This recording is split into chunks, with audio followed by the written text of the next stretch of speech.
दिल्ली में शराब घोटाले का मामला इन दिनों देश भर में सुर्खियों में बना हुआ है। इस मामले में गिरफ्तार दिल्ली के पूर्व उप मुख्यमंत्री मनीष सिसोदिया की जमानत याचिका सुप्रीम कोर्ट ने खारिज कर दी थी, तो वहीं मुख्यमंत्री अरविंद केजरीवाल को ईडी ने पेश होने के लिए बुलाया है। इस मामले में आप सांसद संजय सिंह को भी गिरफ्तार किया गया था। संजय सिंह अभी भी सलाखों के पीछे ही है। बता दें, केजरीवाल को समन जारी होने के बाद आम आदमी पार्टी ने आरोप लगाया कि ये पार्टी को खत्म करने की बड़ी साजिश है। दिल्ली की शिक्षा मंत्री आतिशी ने कहा, प्रधानमंत्री मोदी और भाजपा आपको खत्म करने पर तुली है।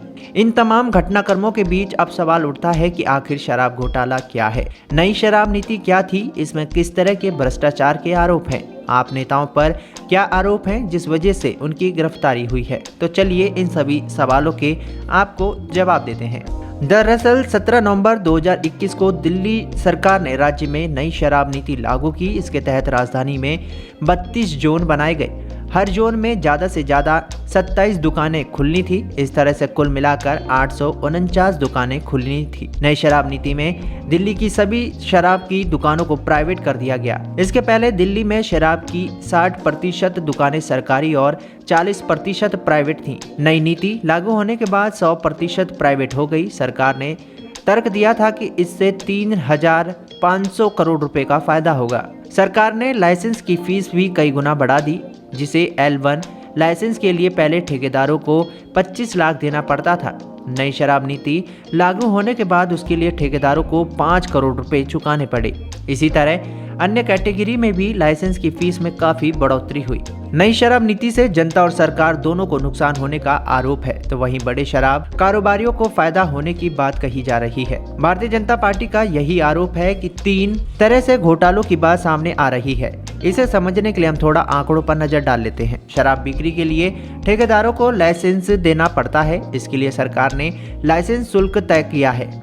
सरकार ने कई तरह की कैटेगरी बनाई। इसके तहत शराब, बियर, विदेशी शराब आदि को बेचने के लिए लाइसेंस दिया जाता है। जब उदाहरण के लिए पहले जिस लाइसेंस के लिए ठेकेदारों को 25 लाख रुपए का भुगतान करना पड़ता था, नई शराब नीति लागू होने के बाद उसी के लिए 5 करोड़ रुपए देना पड़ेगा। आरोप है कि दिल्ली सरकार ने जानबूझकर बड़े शराब कारोबारियों को फायदा पहुंचाने के लिए लाइसेंस शुल्क बढ़ाया। इससे छोटे ठेकेदारों की दुकानें बंद हो गई और बाजार में केवल बड़े शराब माफियाओं को लाइसेंस मिला। विपक्ष का आरोप ये भी है कि इसके अवैध में आपके नेताओं और अफसरों को शराब माफियाओं ने मोटी रकम घूस के तौर पर भी दी। सरकार का तर्क है कि लाइसेंस फीस बढ़ाने से सरकार को एक मुश्त राजस्व की कमाई हुई। इससे सरकार ने जो उत्पाद शुल्क और वेट घटाया उसकी भरपाई हो गई। दूसरा आरोप शराब की बिक्री को लेकर है। उदाहरण के लिए मान लीजिए कि पहले अगर 750 ml की एक शराब की बोतल 530 रुपए में मिलती थी, तब इस एक बोतल पर रिटेल कारोबारी को 33.35 रुपए का मुनाफा होता था, जबकि 223.89 रुपए उत्पाद कर और 106 रुपए वेट के रूप में सरकार को मिलता था। मतलब एक बोतल पर सरकार को 329.90 रुपए का फायदा मिलता था। नई शराब नीति से सरकार के इसी मुनाफे में खेल होने का दावा किया जा रहा है। दावा है कि नई शराब नीति में वहीं 750 ml वाली शराब की बोतल का दाम 530 रुपए से बढ़ाकर 560 रुपए हो गई। इसके अलावा रिटेल कारोबारी का मुनाफा भी 33.35 रुपए से बढ़कर सीधे 363.27 रुपए पहुंच गया। मतलब रिटेल कारोबारियों का फायदा 10 गुने से भी ज्यादा बढ़ गया। वहीं सरकार को मिलने वाला 329.90 रुपए का फायदा घटकर 3 रुपए 78 पैसे रह गया। इसमें 1.88 रुपए उत्पाद शुल्क और 1.90 रुपए वेट शामिल हैं। शराब नीति घोटाले में संजय सिंह का नाम पहली बार दिसंबर 2022 में सामने आया था। तब ईडी ने आरोप पत्र में कारोबारी दिनेश अरोड़ा के बयान के हिस्से के रूप में आप नेता के नाम का उल्लेख किया गया था।